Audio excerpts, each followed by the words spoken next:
Captain Kirk. Fascinating. I'm a doctor, not a mechanic. Thank you, love you. Mwah. Most illogical. Aye, sir. Well, that was different. Yep, lousy, but different. Places, please, and here we go. Welcome, ladies, gentlemen, bears, chickens, and Tholians to episode 6 of the weird and wonderful Muppet Trek podcast. I'm Jarman. And I'm Steve, and we're here to compare, contrast, and confer about our two favorite franchises. Jarman, what are those? The Muppets and Star Trek, and we will be doing one-to-one reviews of the Muppet Show and Star Trek, the original series. And this week, we have special Muppet Show guest Paul Williams in the original series episode, Mud's Women. Absolutely. Both are spectacular. This is maybe the episode I've been the most excited for thus far. Oh, all right, cool. Makes shit into it. That'd be great. Yeah, that's right. Yeah, all right. And we have How did our listeners here feel about our last week's episode? Well, we actually got a response from our wonderful fan here, Some Kind of Garf on YouTube. He's got a message here, says, "You jerks, I had a sore throat listening and laughing at the whole evil blanket bit. Made it worse." What was the evil blanket bit? Because I was talking about how the transporter not working didn't make sense. Because, like, why couldn't they send down a blanket? Oh, and yeah. If so were they worried about an evil blanket I then forgot arriving about that. That's hilarious. in its place? A blanket with a goatee. Yeah, that was great. That's right. He says, I It's all can't. oiled up. It's got mascara on. It's got to be oiled up for some reason. He's like, I can't actually verify this, but it looks to me like they performed the duck soup-esque mirror sequence by having Jim have a Kermit on each hand and a secondary puppeteer doing a few arm rod movements, because there weren't that many arm movements. He says, more commonly and less elaborately done in At the Dance. Explains how fluid the movement was and how well the voices synced. That makes a lot of sense, Some Kind of Garf. I totally agree. Yeah, that does. And he says, edit, and I only just remembered you talked about this in episode 2. Whoops. As for dancers, I got a whole bit about that, I might say, for the Raquel Welch episode, if I remember. Haha.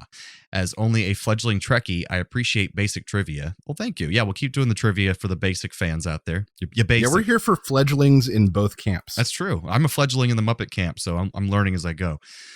Looking forward to the next episode. Paul Williams is, I think, my tied favorite season 1 guest, along with Muppet Chance, which we're getting to soon. Yeah, Muppet Chance is one of the weird ones I kind of warned you about. Yeah, but he likes it, apparently. He does. So. He says, P.S. You brought this wall of text on yourselves, because we asked him to keep commenting. Well, thank you, Some Kind of Garf. You are officially our number 1 fan. I think I can say pretty definitively. That's true. So far, you're here at the beginning with us, and we appreciate that. It's been amazing. That's right. You're here at the base of the empire. We hope so. That we're going to build.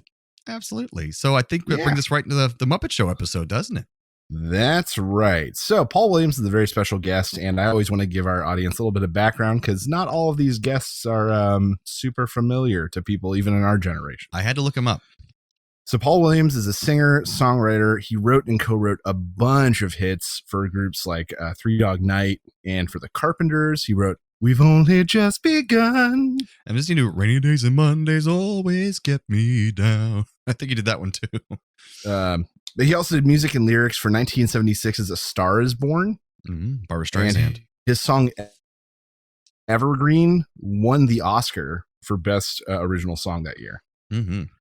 But what do we know him from, like our generation? Well, he collaborated on 2 songs with Daft Punk on their multi-award winning album Random Access Memories, where he co-wrote one song and did the vocals on another. And when they won the Album of the Year award, he went up and spoke on their behalf. Because they don't come out with their faces. Yeah, they've got their whole getup on. And it was something to the effect of, when I was younger and drinking, I used to see terrible, awful things. And then I got sober and 2 robots called me and asked if I wanted to make an album. That's really funny. He's a funny little guy. So that's what our generation might know Paul Williams from. Well, what's he famous for in the Muppet world? Well, he wrote Rainbow Connection along with a ton of other music for a ton of other Muppet things. Oh, I wasn't aware of that. I just saw the Rainbow Connection. That's cool. Yeah. He big friend and fan of the Muppets and did a lot of work with Jim. That's awesome. But yeah, so this episode is all about him. We start out with the opening number, All of Me, where a monster performs a musical number while slowly removing pieces of his body and face until there's nothing left. Following this, we get backstage plot where Scooter is trying to pitch a joint act to Fozzie. which is the telephone pole bit, where Fozzie informs him that he works alone.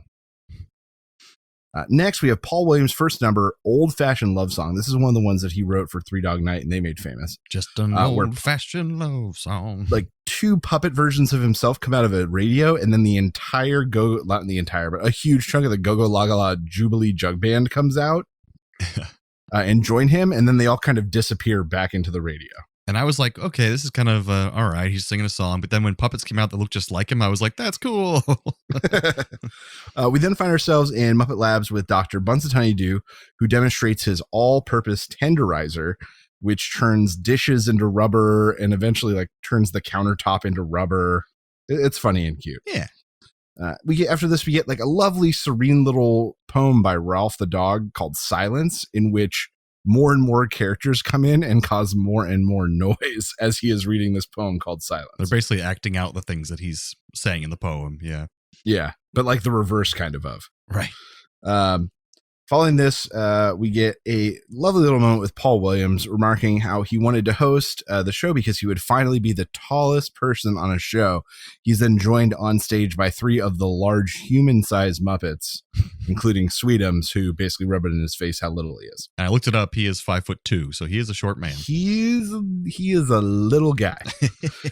Meanwhile, backstage, Fozzie is practicing the telephone pole act, which Scooter has talked him into. Hilda says that no one will ever believe it until a worker comes by and strings phone line on Fozzie as he's standing.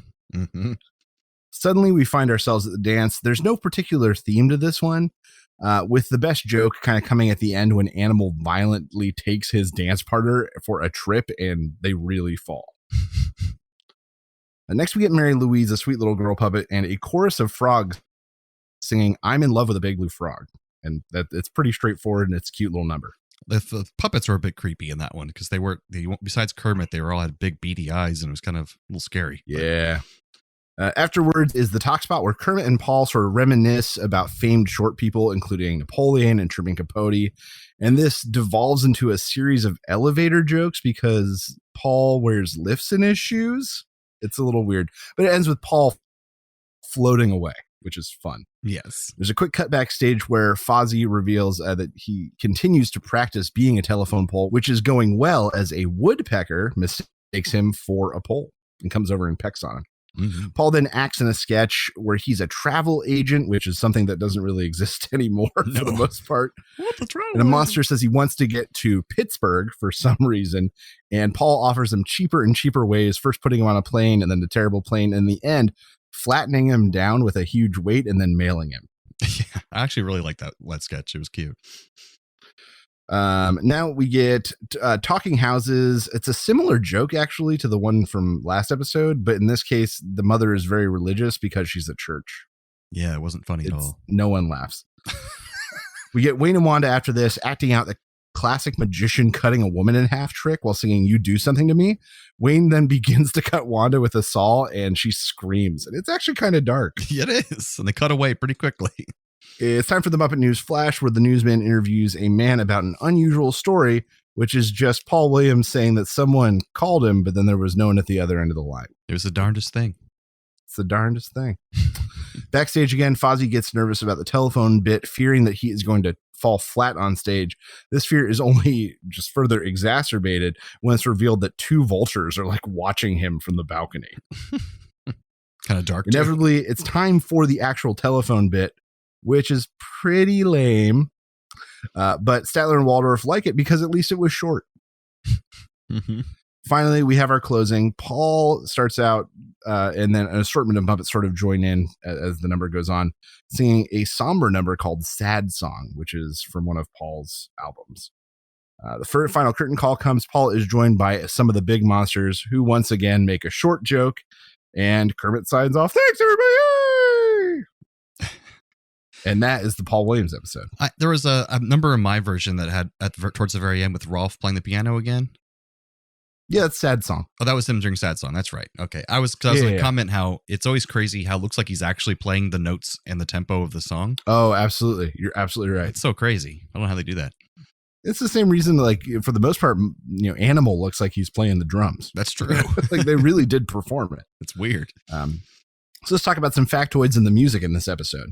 So All of Me, where the Muppet rips off all of its parts, it was a jazz standard from the 30s, which has been covered a bunch of times by people ranging from Louis Armstrong and Willie Nelson. And there are actually 4 different recorded arrangements of this song by Frank Sinatra. All of me, why not? But 4 different versions Frank recorded over the course of his career. Mm-hmm. Old Fashioned Love Song, one of Paul Williams' songs he wrote, made popular by Three Dog Night, and it was originally rejected by the Carpenters and then passed to Three Dog Night. Oh, wow. Big mistake. I'm in Love with a Big Blue Frog. This is from Peter, Paul, and Mary, like a folk group that had some popularity, from their album 1700. And it was written by a guy named Leslie Bronstein, who is one of the original members of Blue Oyster Cult, who wrote Don't Fear the Reaper. Don't fear the Reaper. That's great. You Do Something to Me, which Wayne and Wanda kind of start, is written by Cole Porter, who also wrote the hit show Kiss Me Kate, and wrote a ton of what are basically associated as Sinatra standards. Oh, yeah. Including I Get a Kick Out of You and I've Got You Under My Skin. Yep, lots of stuff. Cole Porter, he's huge. Oh, yeah. Sad songs. I mentioned this was a Paul Williams song. This is from his 6th album called A Little Bit of Love. Some fun factoids. This is actually the episode in season 1 that got them their first Emmy nomination. Oh, very nice. For outstanding writing in a comedy or variety show. This is also the first Muppet Labs with Dr. Bunsen Honeydew. Okay, I forgot about that.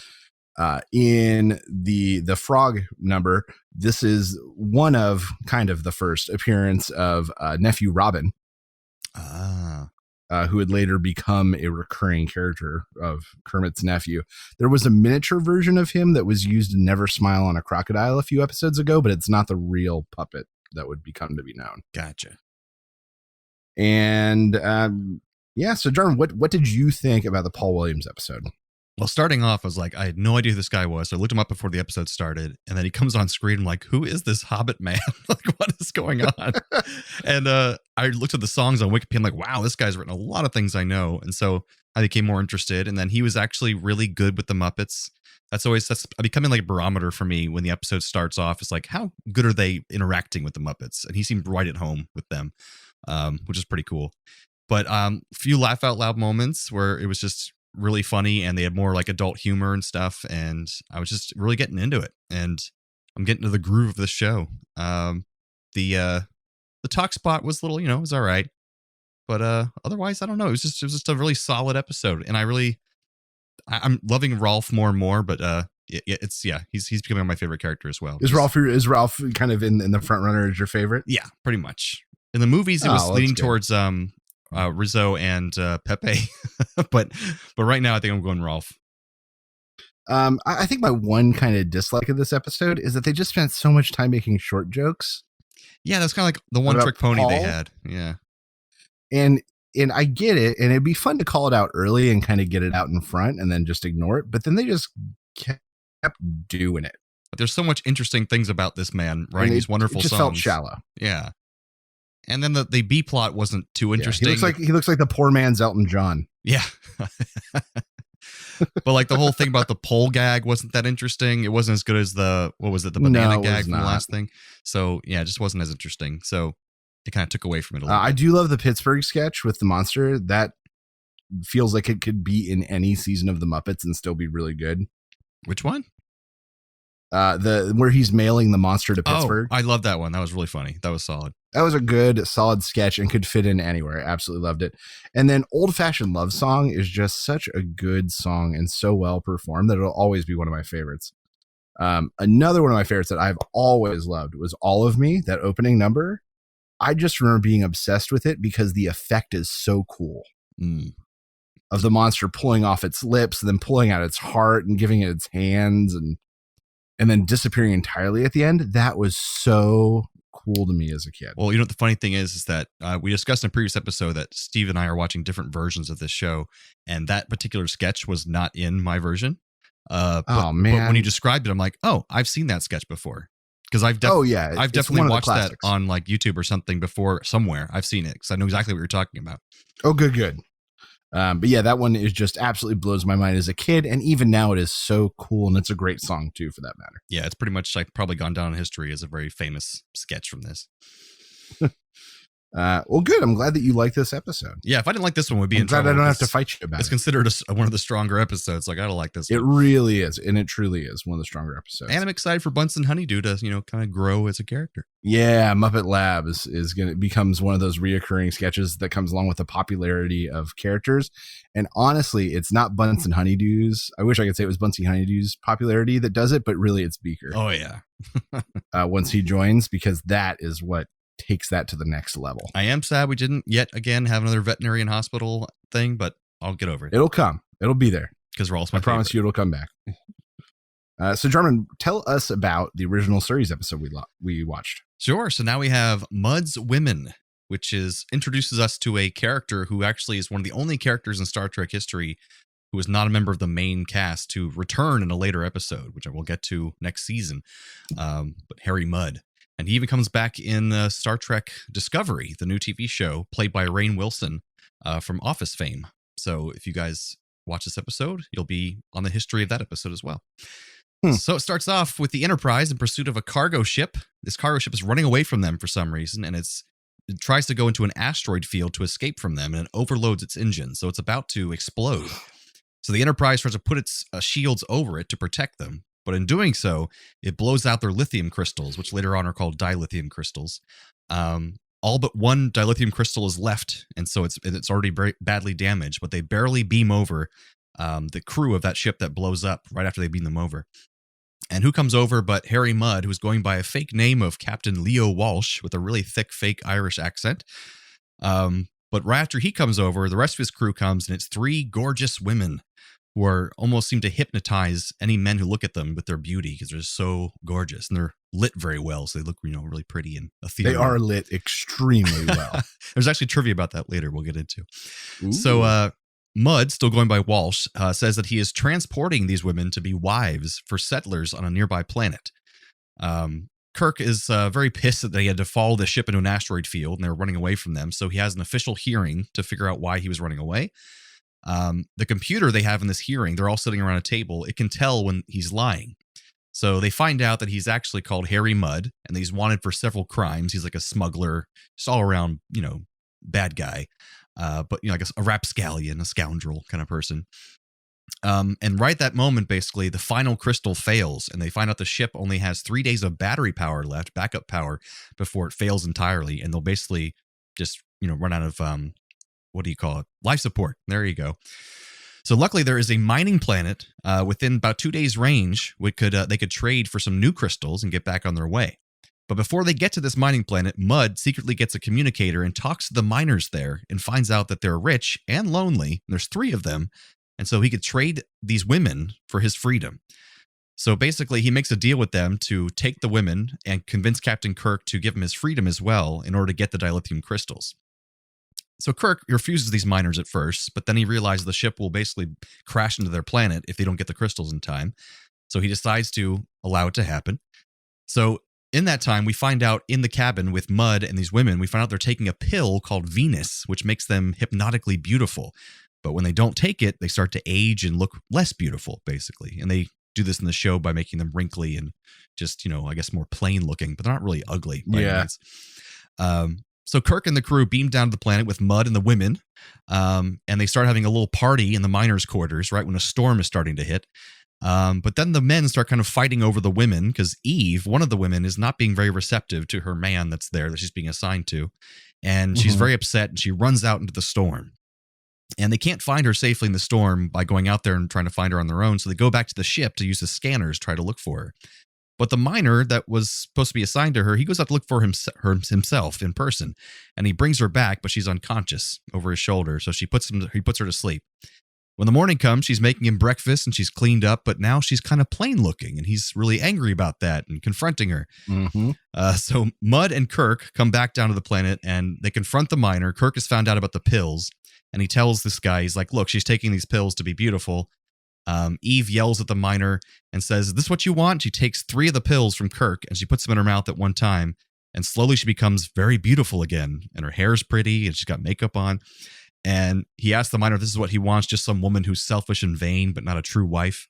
But Kirk tells her, actually, those weren't Venus pills at all. That was just a placebo. Really, you had the self-confidence to be beautiful this whole time. So it's a little 60s, a little dated. But this makes the miner interested in her again, what she said to him, and also the fact that she can be beautiful just with confidence. And so he asked for her to stay, and she does. So Mudd then tries to convince Kirk to just leave him on the mining planet, abandon him there. That's punishment enough. But Kirk says no, and then instead he'll be a character witness at Mudd's trial, sarcastically. So the Enterprise gets the crystals from the miners, and then they go on their way. End of episode. Okay. So I have some trivia, but let's talk about what you liked about the episode first. Well, let's do trivia. Okay, I just wanted to do this a little bit of it. Let's stay in the order that we do it. Sure. So Gerald Perry Feinerman was encouraged to be creative in choosing directive lighting and camera angles, the cinematographer, which we noticed in the episode. It was said that we're all in outer space, they told him, and we're in color. NBC claims to be the first full-color network, so let's prove it for them.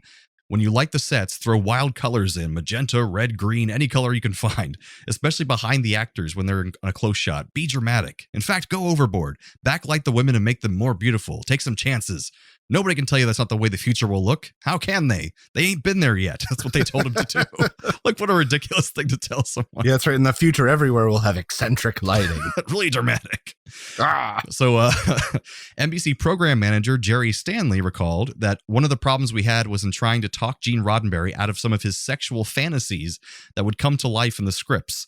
Some of the scenes he would describe were totally unacceptable. William Shatner noted that NBC allowed Mudd's women to be produced at all is still a minor miracle because it's just a lot of sexuality and stuff in a lot of these early scripts from Gene Roddenberry until he was kind of reined in. Because, these first 4 episodes are really objectifying women, and then it kind of gets better after this episode. Well, not only that, I realized this episode, there was so much skin shown with these outfits. Oh, yeah. I was like, man, even on television today, that would be like, there'd be people up in arms. Yeah, they're all in the Midwest, but still somewhere there would be people up in arms. The one with the short blonde hair, she had like a dress that was, you could almost see her crotch.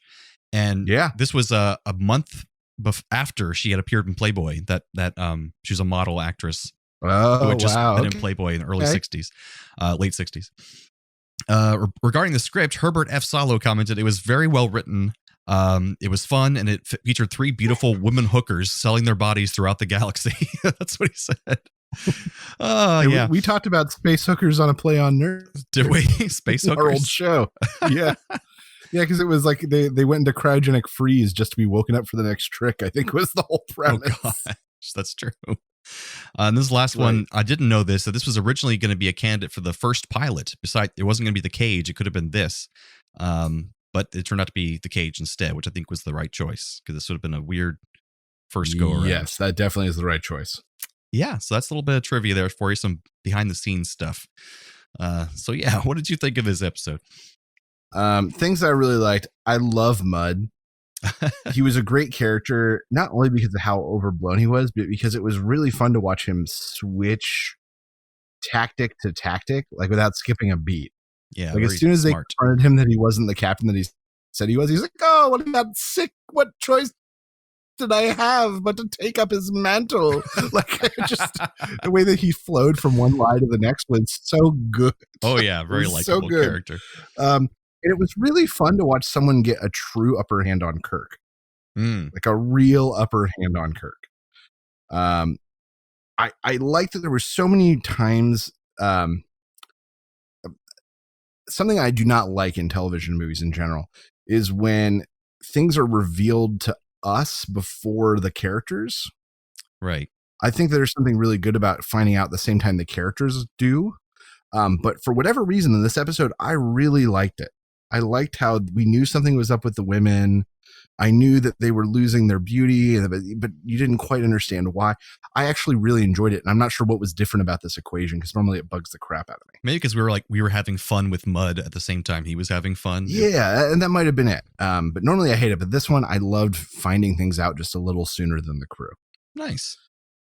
Things I disliked, once again, like what's really going on is sort of my constant complaint is at the end when she has gone dull, so to speak, for lack of a better term. Eve, one of the women, yeah. And Eve, and they give her the thing, and she takes it. She clearly changes. Oh, her clothes changed, her hair changed, and she got makeup her on. Her hair changed. She has fresh makeup on. Her wrinkles are gone. So for them to be like, that was a placebo, I'm like, bullshit. It was just confidence that changed her hair in a moment's time. It just, that felt shallow, and it made the whole message that they were really laying on thick feel that much thicker and clumsier. I agree. Because I'm like, but wait, she did change though. It wasn't just her confidence. She looks different now. It was magic. It was just magic. Space magic. Space magic. So, that felt a little bit shoehorned, but otherwise, I really did enjoy this episode.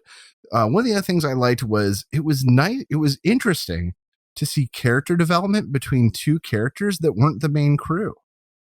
Oh, like a Eve and her minor husband. We got a few scenes of them interacting and him coming around and her showing her worth. And that was really nice to see because it didn't have to involve Kirk or Spock or anyone. Yeah, it was like he actually changed his mind about her and had a little bit of an arc between an irascible minor dude. And for two characters that are not the main characters to have an arc in an episode, I think I'm going to guess is rare. Especially in the 60s, yeah, for sure. They didn't think about that very much. Kind of like villain of the week, and that's it. I really appreciated that. Nice.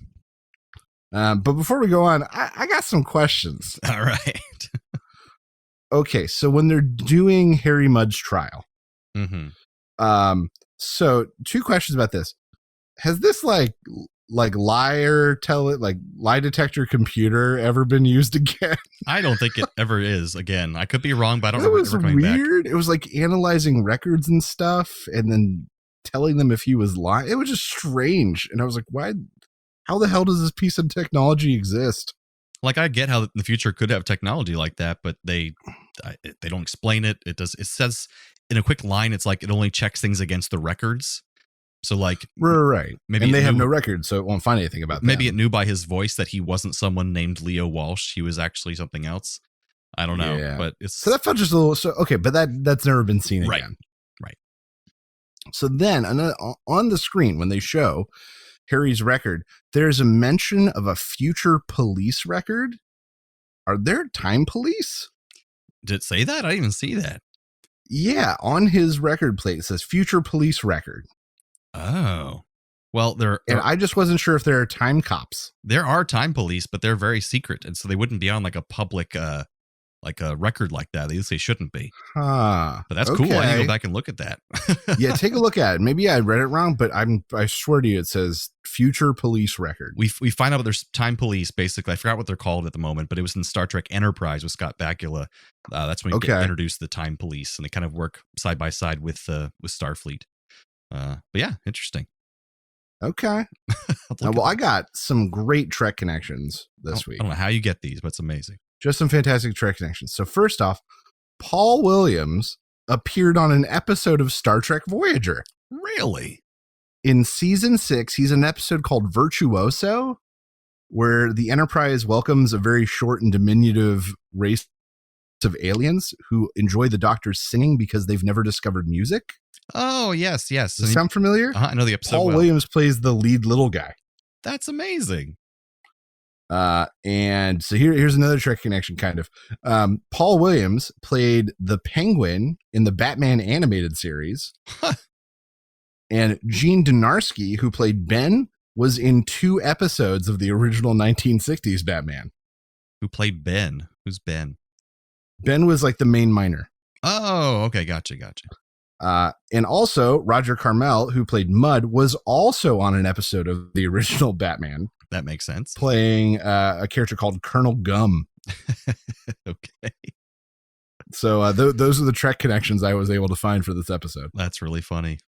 Yeah. What are the chances? So similarities between these 2 episodes. These are always fun to try to find, to pull out. Oh, yeah. Dig them out. So Bodies out of the fire. I got one. Here we go. So the woman Eve was forced to pretend to be, she was forced to pretend that she was something she's not. Like, you could tell she was struggling with the idea of becoming someone's wife. And this is just like when Fozzie was forced to be a telephone pole. It's not who he is. I'll give you a point for that one. All right, what's one of yours? Both have dancing sequences involving couples, both on Rigel 12 with the miners and at the dance. That's true. That is very true. That's right. Ralph is trying to read a poem about silence and is constantly distracted by people around him. And at the same time, Kirk is trying to run a ship while the crew around him is distracted by the women. Wow, you go much more existential with these than I do. I usually wouldn't, but I really couldn't think of things. But these still work. In At the Dance, there's a joke about Janice getting annoyed about a man not looking at her, just like Eve gets mad at her intended husband that doesn't seem to want her. That's perfect. Yeah. What is that? I hear something. Oh, no, wait, I've got one more. Oh, well, fuck. I think we fixed the transporter malfunction problem. What you got? Both have someone surrounded by fake techno crap, Dr. Bunsen Honeydew in his lab, and the entire Star Trek cast in Star Trek. So that could be a recurring similarity. Oh, yeah, there's always just fake techno crap around. Hey, it's all real in Star Trek. I don't know what you're talking about. That's right. It's all space magic. Space magic. Oh, no, what's that sound? Oh, no, God. Transporter malfunction. Transporter malfunction. So this time in the episode where we transport one character or actor from one of the shows to the other episode, and it's a transporter malfunction, man. So that's right. My first one. I'll go ahead. No. I'm gonna do it. All right. So Harry Mudd is gonna exchange for Paul Williams, but only for the travel agent sketch. That is literally what my first one was. That's so funny. I even wrote down only for the travel agent. That's really funny. Because I can totally see that. I like the idea of him like going from thing to thing, like giving cheaper, seedier options. And really relishing. I can put you on a bus for $3.99. Anything cheaper? Oh, I can put you in a crate being pulled behind a Winnebago for $112. Anything cheaper? It would be too good, but just for that one sketch. Yeah. Okay, what's your second one? I totally agree. I think that Dr. Bunsen Honeydew should have come over and advised them on the engines because it's all the same techno crap. He could have put the material that he's making in this episode onto the crystal or something. That's right. Make it pliable. That's right. The dilithium crystal is cracked, sir. Make it pliable, no longer cracked. I had Paul Williams in exchange for Eve, and he would take the Venus pill to become taller. But all he needs to learn that it's just about having confidence, not how tall you are. He would take the Venus pill to become Elton John. Yes. And they'll be like, you don't need to take that pill to become Elton John. You can be whoever you want as long as you're confident. Oh, man. I can't believe we had the same one. That's so good. That's really in the exact same way, too. That's right. Brilliant minds, man. Brilliant minds. Absolutely. So that brings us to the end of episode 6 of the Muppet Trek podcast. Join us next time for episode 7 of The Muppet Show with special guest Florence Henderson. An original series episode, What Are Little Girls Made Of? So, from the lovers, the dreamers, and us, live long and prosper, everyone. Thanks for listening to the Muppet Trek podcast. Be sure to follow us on social media on Facebook and Twitter. Subscribe to us on Apple Podcasts, YouTube, Spotify, or your favorite podcast platform. This podcast has been brought to you by A Play on Nerds.